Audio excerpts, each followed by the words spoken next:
여러분 안녕하세요, 후수파파입니다. 오늘은 상수도공사 영상이에요. 주말농장에서 물을 사용하는 방법은 크게 두 가지가 있죠. 상수도를 연결하거나 또는 관정을 파거나 둘 중 하나고요. 물론 주말농장이 아닌 그냥 농지에서는 인근에 농수로가 있으면 모터펌프 연결해서 작물에 물을 주기도 하지만 주말농장은 간단하게 씻기도 하고 설거지도 하기 때문에 비교적 깨끗한 물을 쓰기 위해서 보통 상수도를 연결하거나 관정을 팝니다. 상수도는 우리가 다 알고 있는 일반 수돗물이죠. 처음 공사할 때 비용이 나오고 그 이후에는 사용량에 따라서 요금이 부과되는데 보통 농지는 큰 길가나 마을 한가운데 있지 않아서 인근에 상수도 라인이 안 들어와 있는 그런 농지가 더 많아요. 그리고 물이 많이 필요한 작물을 키우게 되면 수도요금도 많이 나오겠죠. 관정은 지하수를 파서 모터로 물을 끌어올리는 것인데 처음에 한 번 공사 비용이 들고 그 이후부터는 지하수기 때문에 수도료가 없고 모터를 돌릴 때 사용하는 전기료만 나와요. 관정을 파면 농업용 전기를 쓸 수 있기 때문에 전기료도 아주 저렴하게 나옵니다. 그런 면에서 작물을 많이 키우거나 물이 많이 필요한 작물을 키울 예정이라면 관정을 파시는 게 장기적으로 더 이득일 수 있어요. 농업용 전기에 대해서는 다다음 전봇대 끌어오는 영상에서 알려드릴게요. 관정은 소공, 중공, 대공으로 나뉘는데 지역에 따라서 각각의 비용들이 많이 차이 나더라고요. 소공을 파는 경우는 좀 간단한데 대공은 보통 800에서 1000만원까지 비용을 생각하셔야 합니다. 저희는 마침 옆 길가를 따라서 상수도 라인이 지나가는 자리라 관정 파는 대신 상수도를 연결하는 것으로 결정했어요. 상수도 공사는 크게 두 가지 작업으로 나뉩니다. 첫 번째는 수도사업소에서 내 농지 안까지 수도를 연결해주고 계량기를 설치해주는 작업. 수도사업소에서는 거기까지만 해줘요. 두 번째는 그 계량기에서부터 농막까지 내부적으로 수도를 연결해 나가는 작업. 이렇게 두 가지 작업으로 나뉘게 됩니다. 둘 중에 어떤 것을 먼저 해도 상관은 없어요. 저는 토목공사를 하면서 내부 수도 라인을 미리 작업해 놓았고 그 다음 날쯤 수도사업소에서 나왔어요. 내 농지 앞길에 상수도 라인이 지나가는지 현장에서 확인하는 방법이 있어요. 포장길을 쭉 걸어가시다가 길 가장자리에서 이런 표시를 발견한다면 그 포장길 밑에는 상수도 라인이 지나가고 있다는 뜻이에요. 이게 있다면 상수도 라인을 끌어올 수 있으니까 앞으로 시골 땅을 보러 다니실 때 참고하시기 바랍니다.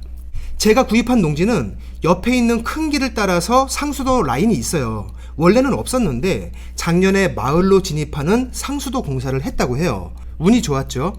문제는 이 라인에서 내 농지까지 수도를 끌어와야 하는데 그 금액이 많이 비쌉니다. 1m당 30만원씩이고 계량기 설치 비용은 별도예요. 그래서 제 농지 중에 최대한 가까운 곳까지만 끌어와서 계량기를 설치했어요. 농막 바로 앞까지 끌어와서 계량기를 설치하면 편한데 금액이 어마어마해지기 때문에 좀 불편하더라도 그렇게 하고 그 계량기부터는 제 농지 가장자리를 따라서 농막까지 내부 연결로 마무리했습니다. 내부 연결 작업을 먼저 보여드릴게요. 지금 보시는 게 공투라고 부르는 좀 작은 포크레인인데 여기에 얇은 삽을 연결해서 라인을 먼저 팝니다. 그 다음에 하얀색 수도 파이프에 보온 효과를 줄 수 있는 자재를 감싸고 실제 수도를 사용할 곳까지 연결해서 땅에 묻는 거예요. 보통 50cm 깊이로 묻는다고 하는데 저는 1m 이상 묻었어요. 깊게 묻을수록 겨울에 땅속에서 동파될 확률이 적어집니다.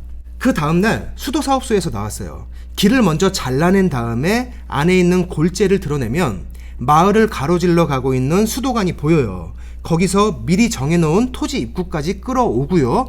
계량기를 설치한 다음에 미리 작업해놓은 내부 수도 라인에 연결을 해주고 가셨어요. 그 뒤에 골재를 다시 채우고 콘크리트를 부은 다음에 땅을 다지는 기계로 한 30분 다지고 나니까 금방 단단해지더라고요. 계량기는 이렇게 생겼고요. 그 옆에 이런 원격 검침기가 달려 있어요. 계량기를 열어보지 않아도 수도 사용량을 알 수 있습니다. 여기 상수도 라인부터 여기 계량기까지는 수도사업소에서 공사했고요. 이 수도는 내부 라인을 따라서 길 안쪽으로 쭉 묻어오다가 텃밭에 물을 주기 위해 2단에서 하나를 분리했고요.